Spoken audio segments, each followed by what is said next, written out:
bold of you soldiers to enter my throne room while court is in session. I hope you've something worth my time, or at the very least, worth your lives.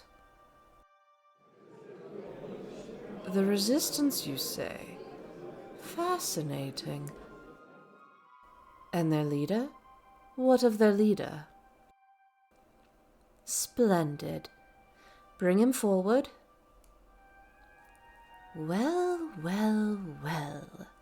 The little hero, brought before me at What is this?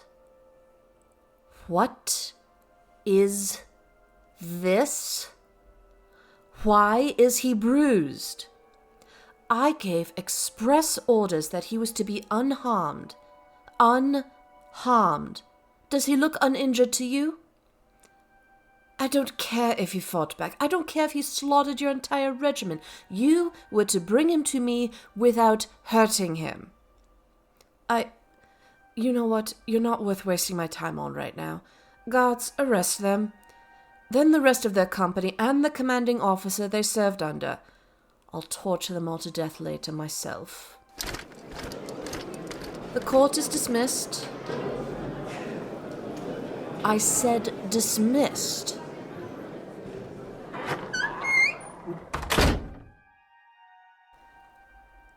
Finally, we're alone. Now, to focus on what really matters.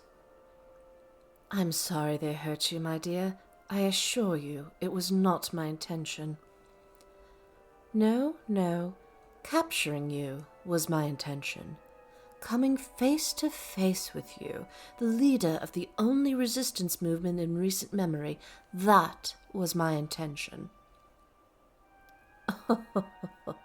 No, not for torture, not for death. Something much more interesting. I have an offer for you. My, so aggressive. Your hatred knows no bounds, does it? Poor thing. Do you even know why you fight me? Yes, of course you know why, but not why. Understand? I thought you might not. Think about it. Why is it that you are the leader of the resistance? What drove you to stand up against me when no one else would? Obviously it was the right thing to do. Anyone could see that. But no one other than you even bothered to try. Why do you think that might be? And let's add to that, shall we? Everyone who opposed my rise to power over the years is dead or worse. Why aren't you? No, I could have crushed your little group at any time I wished. This was simply the first opportunity I had to capture you alive and unharmed. Or so it was supposed to be. Yes, I wanted you alive. If I hadn't, you'd be dead. Had you yet thought to ask why, when it'd be so much easier just to do away with you? Let's answer those questions together. To do that, we need to tell a little story. The story of a young conqueror, long before she achieved limitless power, when she was still barely a warlord. Bear with me for a moment, it will all make sense. So, a young conqueror, fresh off the high of great victories, but with ambitions for so much more. Somehow, and that is a tale we don't have time to tell, unfortunately, she came upon a magic spell. The kind of magic the world dreams about, magic for which kings would beggar their nations, mothers sell their children into slavery, brothers stab each other in the back. A spell that would grant eternal life. Oh, forgive me the melodrama. I've been waiting hundreds of years to tell this tale. Regardless, yes, a spell to keep a single being eternally young and healthy forever. The only problem was, even for a ruthless warlord, the cost in blood was appalling. But she knew that if she ever wanted to realize those ambitions of hers, she couldn't be held back by little things like morals and ethics. The only course forward was clear. She had to remove everything standing in her way, even if that something was a part of her. I see that expression. Yes, it sounds so unthinkable, doesn't it? But of course it would, to you. To her, excising kindness, compassion, mercy, sorrow, love, everything that makes up a soul, it was simply the only solution. No, not her humanity. Humanity isn't some abstract collection of pitiful emotions. Humanity is spirit, drive, the willingness to push through all obstacles, to stand up against forces that cannot be overcome, to keep fighting no matter how hard the struggle. She never gave that up. We shall have to agree to disagree, my dear. But she believed as I do, and she removed her very soul to make herself a better conqueror, no longer limited by the restraints of mere humans. She placed it in a vessel for safekeeping, and then underwent the ritual, gaining eternal youth without heed of the consequences that had troubled her shortly before. And after that, she stepped back and began to think. About the future, of course. What else for someone with nothing but future before her? She thought long and hard, and came to realization that, while being soulless is quite good for establishing an empire, it becomes a much less useful state when it comes to keeping one. Even with absolute power, the only way to manage a populace involves a certain level of diplomacy, mercy, kindness. So, she needed to keep the soul around, to find some way to reintroduce it when it would eventually be required. She then disappeared from the public eye for a time. It felt short to her, but several centuries passed. The world at large thought her long dead when she finally returned as the most powerful sorceress ever to live. That sounds more impressive than it is, honestly.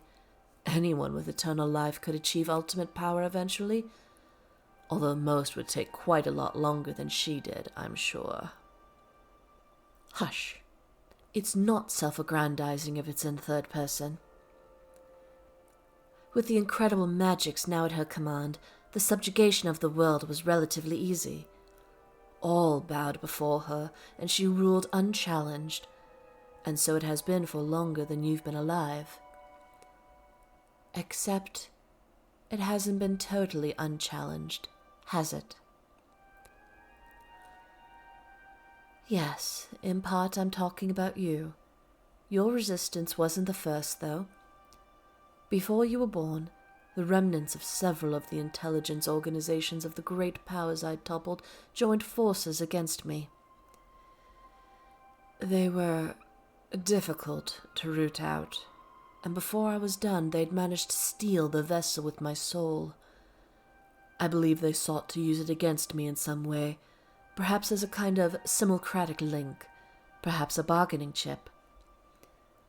Possibly they merely attempted to destroy it. Nothing worked, of course. The only being that can damage a soul is its owner. Oh, I didn't care. I saw no use for my better nature just yet, and I knew I could always come back and find it later. I foresaw no possible way they could use it against me, but, as I'm sure you've guessed by now, I was wrong. You're piecing it together, I see. But please, I've waited a long time for this. Allow me the honor. They had no possible way to damage the soul, and no way to attack me directly with it. But the more wizardrically inclined of them figured out another use. They could make it stronger. Not quite. They were able to, though, the credit where credit is due. Some quite impressive pieces of magic graft all of the goodness from that young warlord into an infant whose soul was still malleable. An infant who grew up to be twice as good as an ordinary person, completely incapable of standing by and watching injustice, full of compassion and love, and quite impossible for a certain all-powerful Empress to kill. Of course, I only found out about this later. A short time later to me, but a lifetime for you. I was so prepared to annihilate the resistance movement that had sprung up from nowhere, but as soon as I saw you, I knew. I knew that you were, quite literally, my better half. I could do you no harm, so I left you and yours in peace while I thought through my options. It didn't take long to realize that this was a blessing in disguise. Over the centuries, I had discovered several minor imperfections in my original plan that this could circumvent. After all, who would trust kindness from their conqueror? No one would believe a sudden change of heart from a tyrannical despot to benevolent leader. Beyond that, what if there was a flaw in the reintegration process? My soul and I have been separated for a long time, after all. There could be complications. And that doesn't even mention, I was no longer sure whether I wanted my better nature back. I've grown quite used to life without silly, inhibiting things such as remorse or morals. Having all of them in an outside figure was perfect. Someone I could call on for advice or send on diplomatic missions without suspicion, and whom I could safely ignore when not needed. You don't enjoy that particular designation, do you? I thought you might not. Well, that was my original plan, for you to be a kind of advisor in chains. A soul kept at arm's length, as it were, and yet the plan found itself changing, without my conscious thought or approval. You see, the more I thought about you, the more curious I became. What would you be like, this man with two souls? Someone so righteous, so noble, so good, so pure. I found I could not ignore my desire to learn. So, well, I learned. I watched. I studied. I tried to understand.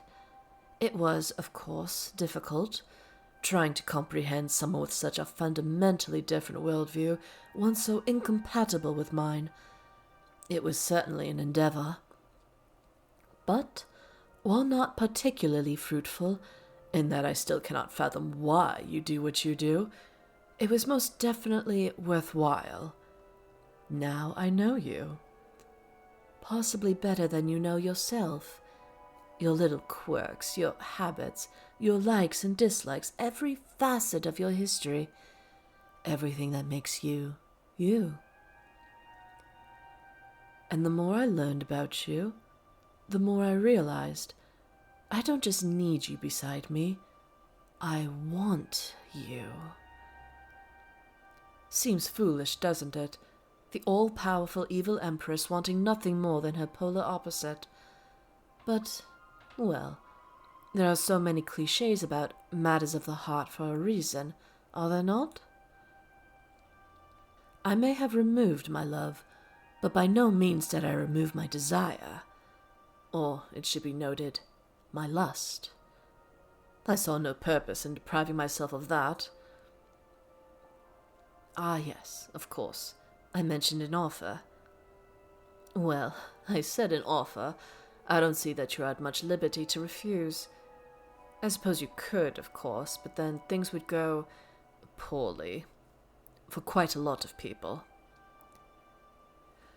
You will marry me and serve as my emperor, my chief diplomat, and my most trusted advisor. Through you, I will attempt to learn how to rule with the requisite amount of care so my people will never find the will to rise against me. The natural exchange for this is you will have unprecedented levels of control over the greatest empire in the universe. I'm sure you want to try to lead it in a kinder direction. Blunt the knife's edge, so to speak. rein in the worst excesses of a leader without a soul. You would have opportunities to save those I would destroy, negotiate with those I would conquer, lift up those I would crush under my heel. I can make you a promise that I would always take your advice and desires into account before I made decisions, as long as they were based on more than just sentimentality. This is your chance to do more good for all life than you ever could resisting me. Oh, and as a fringe benefit, of course, you will have access to the most beautiful woman in the world. Believe me, I've checked. All of this is completely unmatched. Yes, I assumed you would reject that. Think about it carefully, though. If you don't choose to take up this burden, the universe is doomed to me forever.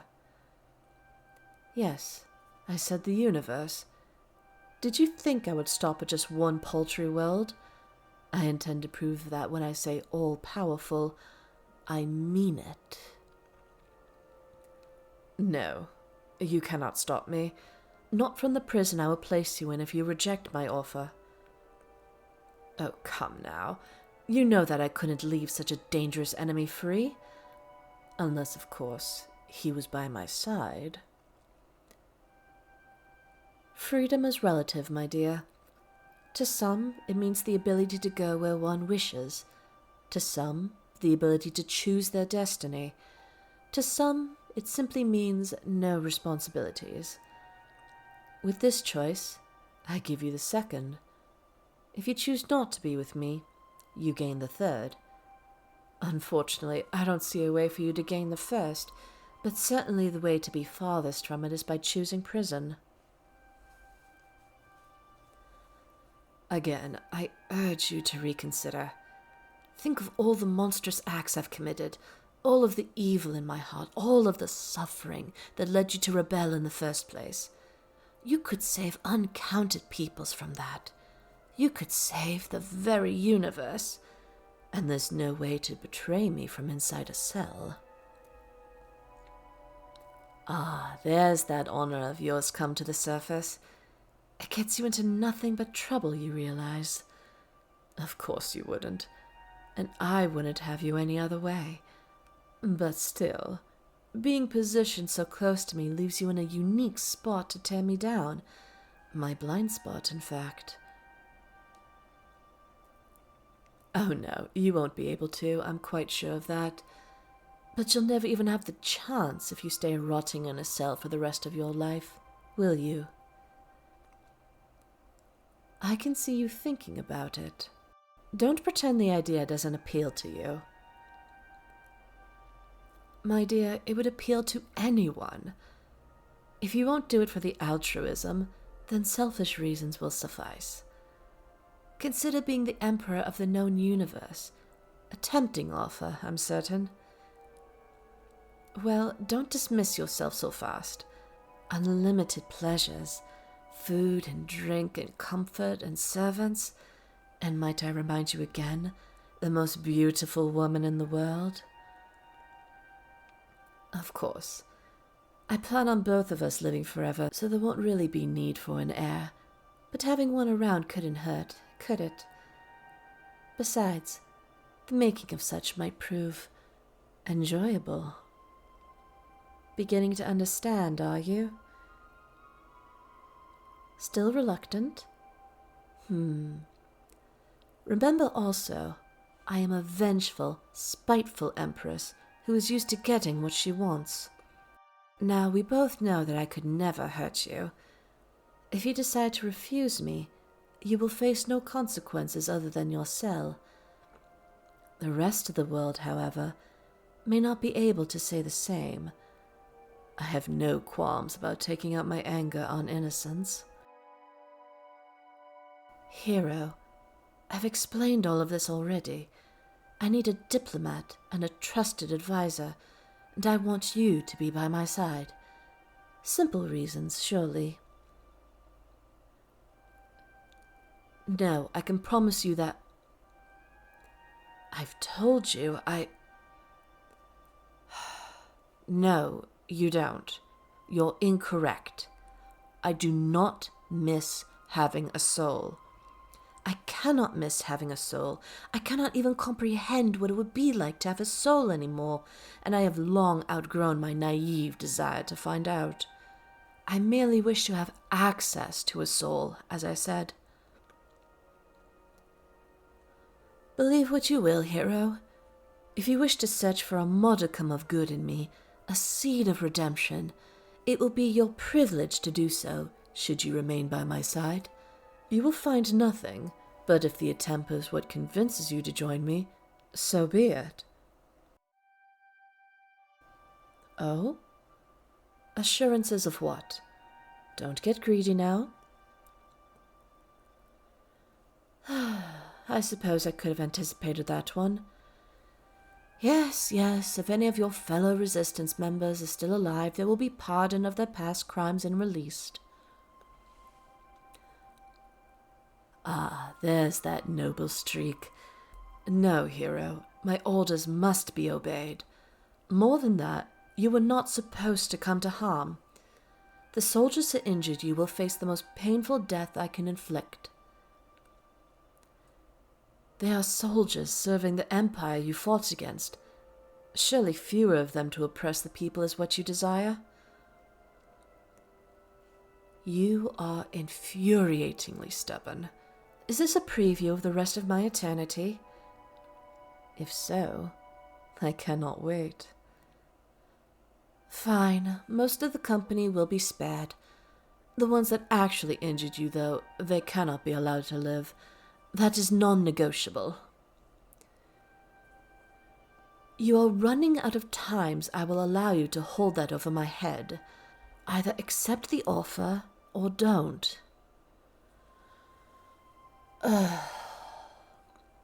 Their executions will be painless, but for injuring their new emperor, they will be executed. Well, if all these assurances aren't precursors to you becoming their new emperor, you'd best tell me now, so I can put every single execution back on. Why, yes, this is extortion. Any other keen insights you'd like to note?